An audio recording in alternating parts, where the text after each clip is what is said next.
GS for all exams video series. जी हाँ, GS for all exams video series सभी प्रतियोगी परीक्षा में पूछे जाने वाले जनरल स्टडीज़ के जो सवाल होते हैं उसके वीडियो सीरीज का यह सेट नंबर 2 है।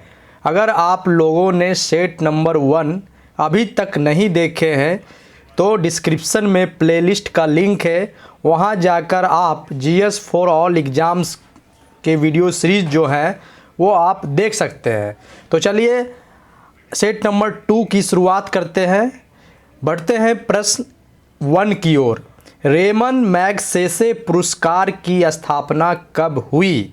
जी हाँ, एक प्रसिद्ध पुरस्कार रेमन मैगसेसे पुरस्कार की शुरुआत कब हुई?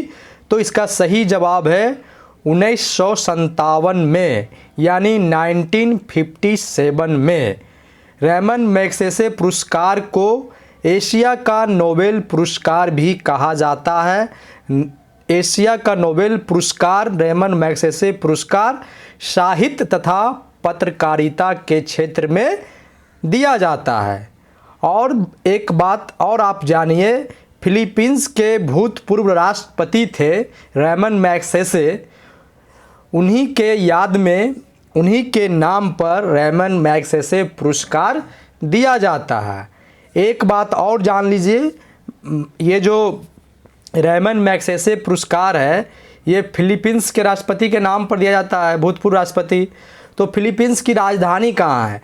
तो ये भी जानिए, फिलीपींस की राजधानी मनीला है। जी हाँ, फिलीपींस की राजधानी मनीला है। अब बढ़ते हैं अगले प्रश्न की ओर। हरमंदिर साहब, जी हाँ, हरमंदिर साहब सिखों का प्रसिद्ध तीर्थ स्थल है। ये कहाँ पर है? यह जो तीर्थ स्थल है वो कहाँ पर है? तो इसका सही जवाब है अमृतसर, यानी पंजाब राज्य जो है, भारत के जो पंजाब राज्य है उसके अमृतसर शहर में हरमंदिर साहब सिखों का प्रसिद्ध तीर्थ स्थल है। चलिए अगले प्रश्न की ओर बढ़ते हैं। ओडिशा के सूर्य मंदिर, हाँ जी हाँ, ओडिशा के कोणार्क सूर्य मंदिर का निर्माण किसने करवाया? तो इसका सही जवाब है नरसिंह देव प्रथम। ध्यानपूर्वक सुनिए, नरसिंह देव प्रथम। और कब हुई? तो इसको कहा जा सकता है, इसकी जो जानकारी है वो 12वीं शताब्दी में इसका निर्माण करवाया गया। नरसिंह देव प्रथम के द्वारा जो है उड़ीसा के कोणार्क सूर्य मंदिर का निर्माण 12वीं शताब्दी में करवाया गया। बढ़ते हैं अगले प्रश्न की ओर। ICTP रामानुजन पुरस्कार किस क्षेत्र में दिया जाता है?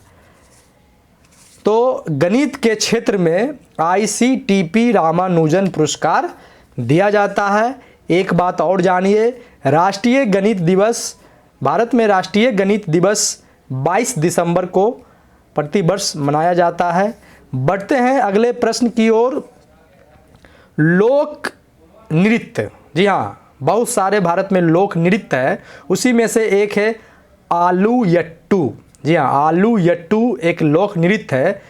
यह लोक नृत्य किस राज्य से संबंधित है? तो इसका सही जवाब है नागालैंड।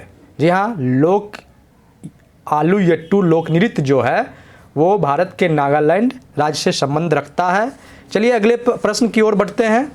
हेमिस, जी हाँ, हेमिस राष्ट्रीय उद्यान कहाँ स्थित है? तो इसका सही जवाब है लद्दाख, जम्मू कश्मीर जो लद्दाख है, लद्दाख में स्थित है। चलिए आगे बढ़ते हैं अगले प्रश्न की ओर। अखिल भारतीय हरिजन सेवक संघ, जी हाँ, अखिल भारतीय हरिजन सेवक संघ की स्थापना कब हुई, किसने की और कहाँ की? चलिए इन तीनों बातों को जानते हैं। तो 1932 ईस्वी में राष्ट्रपिता महात्मा गांधी जी के द्वारा दिल्ली में अखिल भारतीय राष्ट्रीय हरिजन सेवक संघ की स्थापना हुई। चलिए बढ़ते हैं अगले प्रश्न की ओर।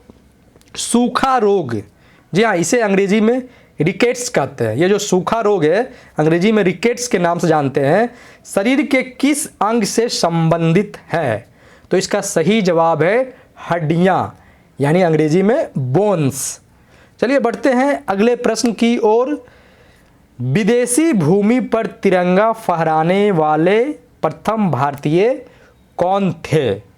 जी हाँ, विदेशी भूमि पर तिरंगा, भारतीय ध्वज, राष्ट्रीय ध्वज, तिरंगा फहराने वाले प्रथम भारतीय कौन थे? तो इसका सही जवाब है भीखाजी कामा।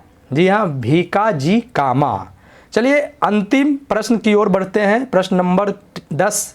देखिए, एक सेट में हम लोग सिर्फ 10 क्वेश्चंस करवा रहे हैं ताकि आप आसानी से जो है प्रश्नों को कॉन्सेप्चुअली याद रख सकें। देखिए, जो भी प्रश्न करवाए जा रहे हैं वो कहीं ना कहीं किसी न किसी परीक्षा में पूछे गए हैं, पूछे जाते हैं। लगातार इन प्रश्नों के पूछे जाने की संभावना बनी रहती है।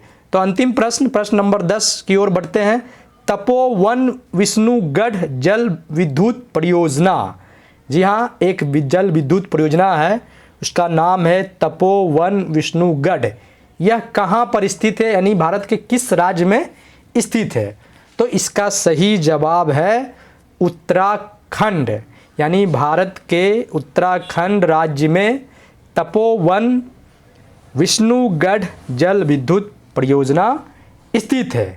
तो ये था set number 2 GS for all exams video series का प्लेलिस्ट लिंक डिस्क्रिप्शन में है। आप डिस्क्रिप्शन में जाकर GS फॉर ऑल एग्जाम्स के सारे वीडियोज देख सकते हैं। तो इस वीडियो की समाप्ति करते हैं, फिर मिलते हैं अगले वीडियो सेट नंबर 3 में। बहुत बहुत धन्यवाद। नमस्कार।